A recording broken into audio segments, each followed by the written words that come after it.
Warahmatullahi wabarakatuh dan salam sejahtera kepada seluruh rakyat Malaysia.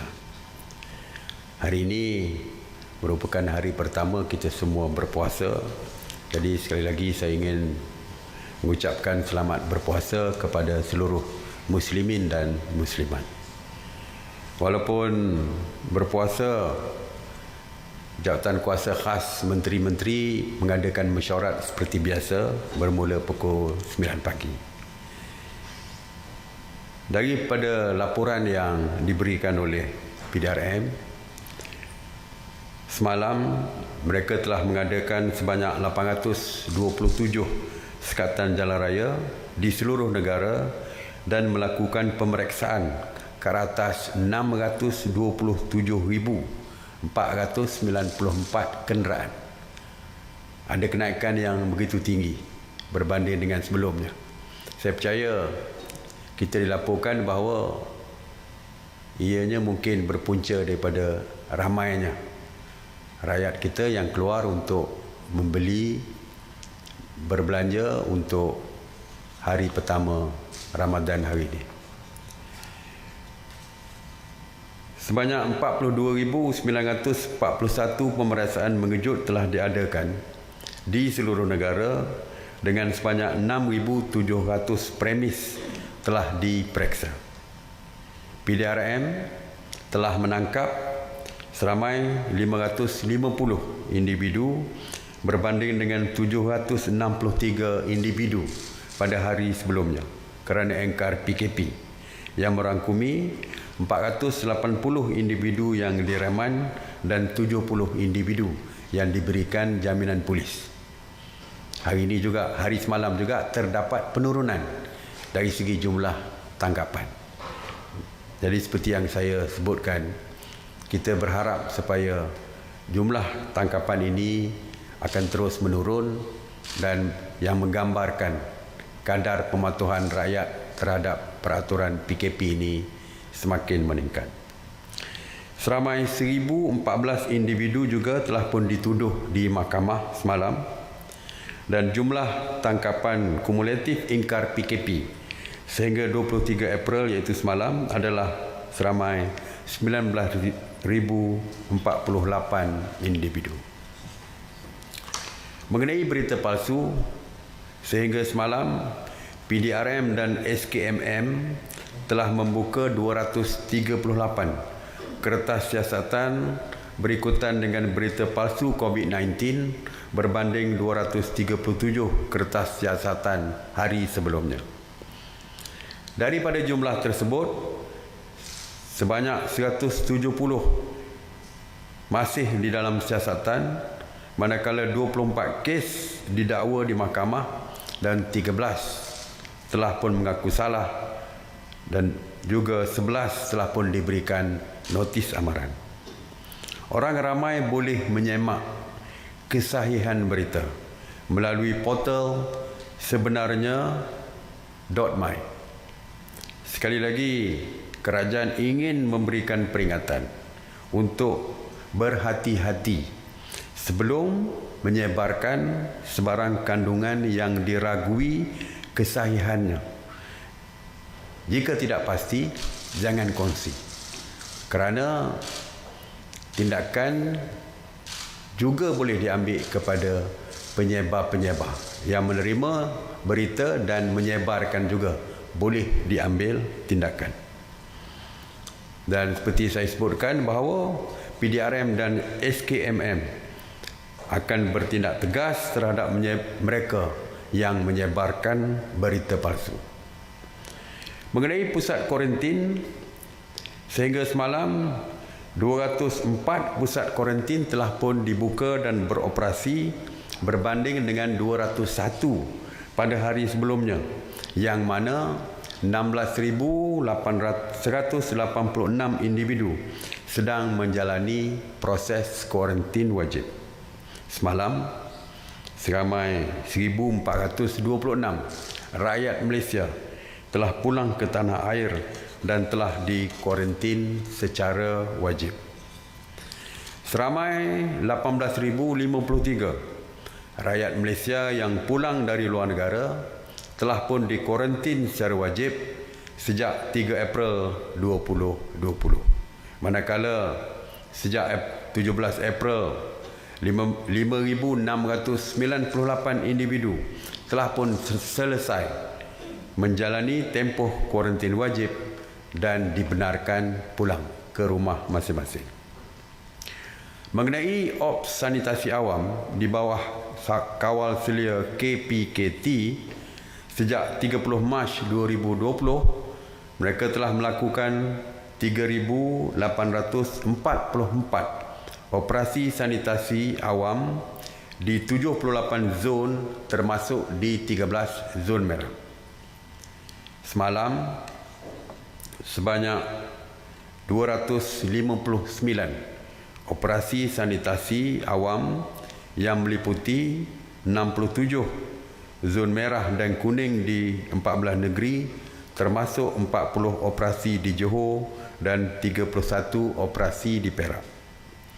Operasi sanitasi semalam merangkumi 172 bangunan kerajaan, 126 tempat awam, 106 pusat perniagaan, 157 kawasan perumahan termasuk projek perumahan rakyat PPR dan 24 pasaraya. Semalam saya ingin maklumkan Penguatkuasa Kementerian Perdagangan Dalam Negeri dan Hal Ehwal Pengguna KPDN HEP telah membuat pemantauan harian 25 jenis bekalan di 970 pemeriksaan premis perniagaan termasuk 753 peruncit, 168 pemborong dan 31 penghilang. Secara keseluruhannya, bekalan barang keperluan mencukupi dan mampu menampung keperluan dalam negara yang berterusan dan mudah diperolehi.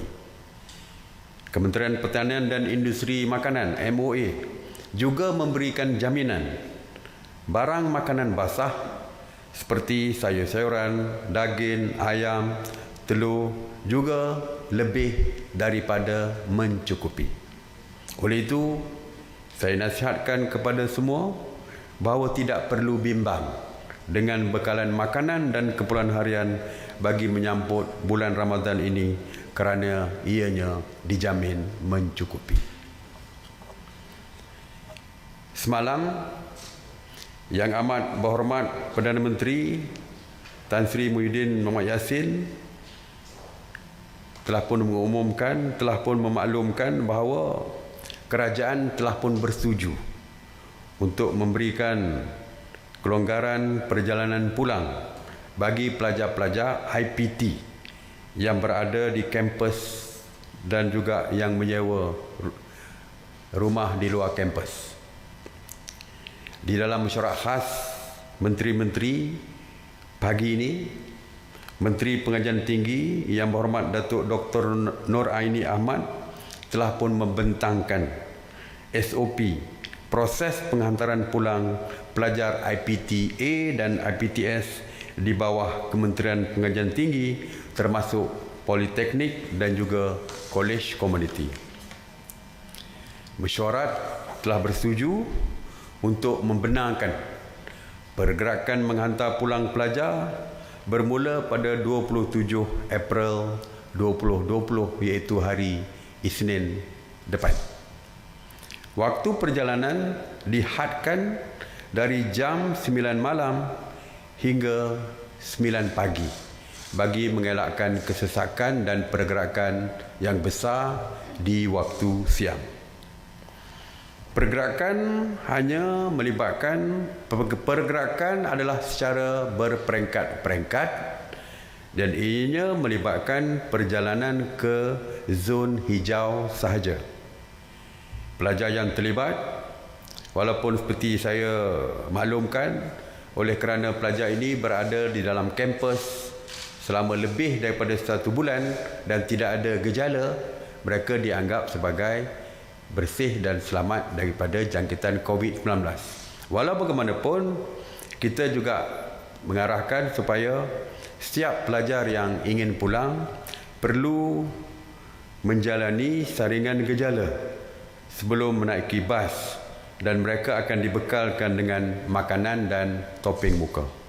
Jadi kita akan cek dulu, walaupun kita tahu mereka tidak bergejala, tapi masih lagi kita akan mengadakan saringan gejala sebelum mereka berlepas pulang ke kampung mereka. Mereka yang menggunakan bas akan dihadkan dan dipastikan dari segi penjarakan sosial di dalam bas-bas mereka. Jadi kalau tempat duduk tu untuk 2 orang, hanya boleh digunakan oleh 1 orang saja. Jika bas tu adalah untuk 40 penumpang, hanya 20 penumpang saja yang boleh berada di dalam bas tersebut. Ini memastikan penjarakan sosial juga dijalankan sewaktu membawa pelajar-pelajar pulang ke kampung dengan bas-bas yang saya maksudkan. Pelajar-pelajar tersebut akan diambil daripada kampus mereka dengan bas dan dibawa terus ke daerah-daerah mereka dan dihantar secara terus ke balai-balai polis di daerah mereka, dan juga ataupun pejabat daerah. Jadi direct daripada kampus terus ke daerah mereka, dihantar ke balai polis dan juga di pejabat-pejabat daerah. Dan daripada balai polis dan pejabat daerah, mereka kemudiannya akan dihantar ke rumah masing-masing oleh agensi-agensi kerajaan, termasuk frontliners di peringkat daerah yang saya telah pun sebutkan dalam beberapa PC yang lepas. Jadi bermakna mereka tidak ada ruang untuk pergi ke tempat lain daripada kampus ke balai polis dan dibawa terus hantar ke rumah masing-masing. Bagi pelajar-pelajar yang memiliki kenderaan sendiri, mereka dibenarkan memandu pulang dengan syarat perjalanan mereka tidak merentas negeri, dan mereka hanya boleh memandu seorang sahaja untuk 1 kenderaan. Bermakna sebagai contoh, pelajar daripada Selangor yang berada di kampus di Selangor, jadi mereka hanya boleh membawa pulang berkenderaan sendiri di negeri Selangor saja, dan mereka tak boleh cross merentasi negeri yang lain. Jadi hanya boleh dibenarkan di dalam perjalanan di dalam negeri, dan pemanduannya adalah sendiri, seorang diri sahaja, tidak boleh membawa penumpang dan sebagainya. Dan mereka juga jika ingin berkenderaan sendiri perlu mendapatkan kelulusan daripada pihak polis di balai polis yang berdekatan dengan tempat tinggal ataupun kampus mereka. Bagi pelajar-pelajar yang berhasrat untuk pulang ke Sabah ataupun Sarawak, penerbangan pulang ke negeri masing-masing akan disediakan, dan pendaratan adalah di lapangan terbang yang berhampiran dengan kawasan tempat tinggal mereka. Dan seperti yang telah pun diputuskan oleh kerajaan negeri Sarawak dan Sabah, mana-mana penumpang yang datang daripada Semenanjung sekalipun, mereka akan dikuarantin. Jadi termasuklah pelajar-pelajar yang dihantar pulang juga akan dikuarantin wajib selama 14 hari. Unless kecuali kerajaan mereka menukarkan SOP yang telah pun mereka tetapkan dulu. Proses pengantaran ini akan melibatkan sebanyak 85% daripada jumlah keseluruhan pelajar, dan iaitu sekitar 53,000 pelajar. Maknanya bukan semua pelajar akan pulang. Ada yang tidak berminat untuk pulang kerana mungkin mereka akan menduduki peperiksaan. Ada di kalangan mereka kerana mereka belajar secara online di universiti sekarang. Di kampung mereka mungkin tidak ada internet dan sebagainya. Mereka tidak boleh mengulang kaji dan belajar secara online, jadi mereka berminat untuk terus tinggal di kampus. Terdapat 15% pelajar yang memilih untuk kekal tinggal di kampus ataupun kolej masing-masing. Dan bagi mereka yang terus tinggal di kampus, kita akan menanggung mereka seperti biasa. Dari segi makan, minum dan sebagainya akan terus ditanggung oleh kerajaan. Dan yang saya sebutkan tadi adalah pelajar-pelajar di bawah KPT, Kementerian Pengajian Tinggi. Saya sebutkan tadi termasuk politeknik, kolej komuniti dan sebagainya. Seperti kita tahu, pelajar-pelajar IPT ada di bawah kementerian-kementerian lain. Sebagai contoh, UniKL misalnya, dia pelajar di bawah Kementerian Pembangunan Luar Bandar dan Wilayah. Jadi kita membenarkan kementerian-kementerian lain menguruskan untuk membawa pulang pelajar-pelajar IPT di bawah kementerian masing-masing, tetapi SOP-nya menggunakan SOP yang dikeluarkan oleh Kementerian Pengajian Tinggi. Dan untuk pengumuman yang lebih detail dari segi pergerakan, bila, time, zon mana yang dahulu ke utara, selatan dan sebagainya, saya percaya KPT akan membuat pengumuman tentang perkara yang lebih detail. Jadi kita tunggu pengumuman daripada KPT, Kementerian Pengajian Tinggi, untuk perjalanan yang lebih detail untuk pelajar-pelajar yang akan pulang ke kampung nanti. Jadi itu saja untuk hari ini. Terima kasih sekali lagi. Seruan saya seperti biasa, terus kekal di rumah demi keselamatan diri, keluarga dan masyarakat. Stay home, stay safe. Terima kasih. Saya buka kepada soalan. Assalamualaikum Datuk Seri, saya Syamsi Arya bernama. Perlis diwartakan sebagai negeri pertama zon hijau setelah tidak lagi dikesan kes aktif COVID di sana. Difahamkan Perak akan menyusul selepas itu. Adakah terdapat cadangan adanya kelonggaran atau menamatkan PKP lebih awal di negeri-negeri ini dengan SOP tertentu? Terima kasih. Setakat ini MKN sedang menyediakan SOP di kawasan zon hijau, kuning dan merah. Ya. Selain daripada SOP untuk di dalam kawasan, kita juga membuat SOP dari segi pergerakan daripada luar, daripada dalam keluar dan daripada dalam keluar. Sempadan-sempadan biasanya perlu dijaga, sebab kita juga tidak mahu ada daripada zon merah memasuki zon hijau sebagai contoh. Dan sejauh mana kebenaran kita, kalau kita nak ada kelonggaran misalnya, sejauh mana kelonggaran tersebut boleh diberi. Jadi sebab itulah kita telah pun mengarahkan MKN untuk berbincang dengan Kementerian Kesihatan, berbincang dengan pihak Polis Diraja Malaysia untuk mereka mengeluarkan SOP khusus tentang zon-zon, 3 zon yang telah pun disebutkan, iaitu zon hijau, zon merah dan zon kuning. Jadi kita tunggulah keputusan ataupun SOP yang akan dikeluarkan oleh MKN, mungkin akan dibentangkan dalam waktu terdekat di mesyuarat pagi Jabatan Kuasa Khas Menteri-Menteri. Datuk Seri, Farhana dari RTM. Saya ada 2 soalan. Satu, kes positif di Selangor Mansion naik mendadak kepada 22 kes semalam. Dan kerajaan dah laksanakan PKPD tapi kes masih tinggi. Jadi apa tindakan kerajaan seterusnya dan apa respon kedutaan untuk uruskan warga negara mereka?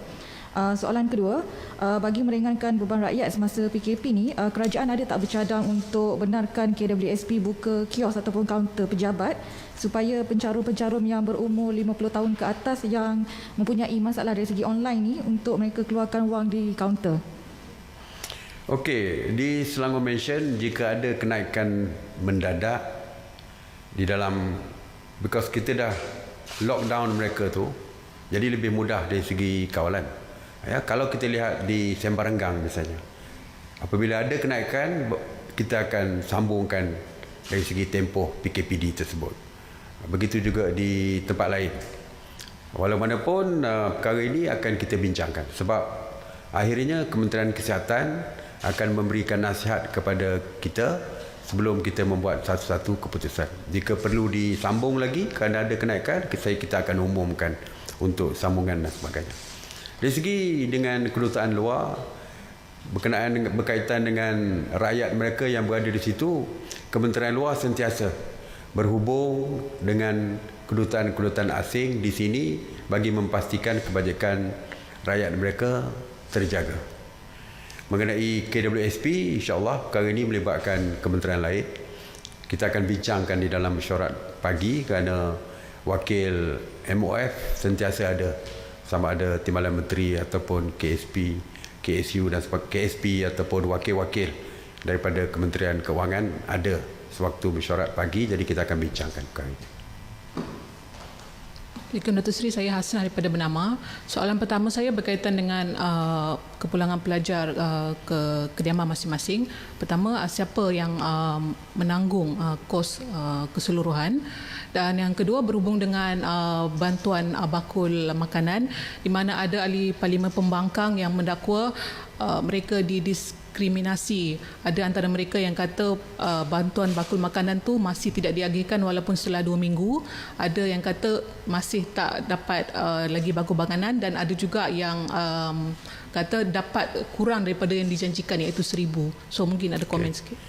Untuk kepulangan pelajar daripada kampus ke kampung halaman masing-masing, ianya ditanggung sepenuhnya oleh kerajaan. Dan yang kedua tentang bakul makanan. Sebenarnya isu yang dibangkitkan adalah jumlah yang tidak mencukupi. Kononnya sepatutnya 100, yang dilaporkan ada RM35 saja.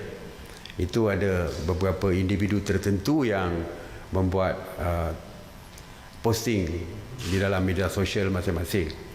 Pagi tadi Yang Berhormat Menteri Pembangunan Wanita telah pun memaklumkan kepada mesyuarat bahawa seperti sedia maklum bahawa pusat-pusat pengumpulan makanan oleh JKN itu juga menerima penghantaran daripada NGO dan sebagainya. Ya, NGO dan sebagainya. Dan kita tidak menetapkan kepada NGO untuk memberikan sumbangan dari segi jumlah kosnya. Mereka boleh beri RM30 pun boleh, RM50 pun boleh, RM70 pun boleh, RM100 pun boleh, RM200 pun boleh, terserah kepada NGO yang berkaitan. Jadi kita dimaklumkan oleh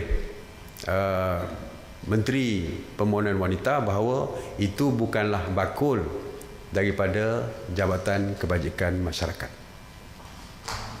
Datuk Seri, saya Liana daripada Bernama TV.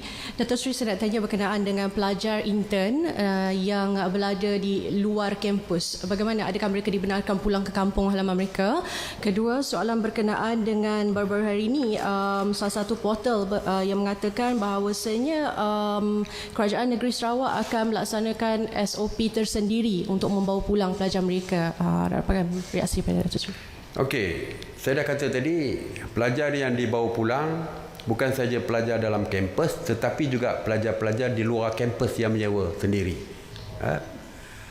Dan dari segi Sarawak, sebenarnya dari segi kepulangan pelajar-pelajar kita ke Sarawak dan Sabah diatur oleh Kementerian Pengajian Tinggi, tetapi dengan kerjasama dengan kerjasama Kerajaan Negeri Sabah dan Sarawak juga.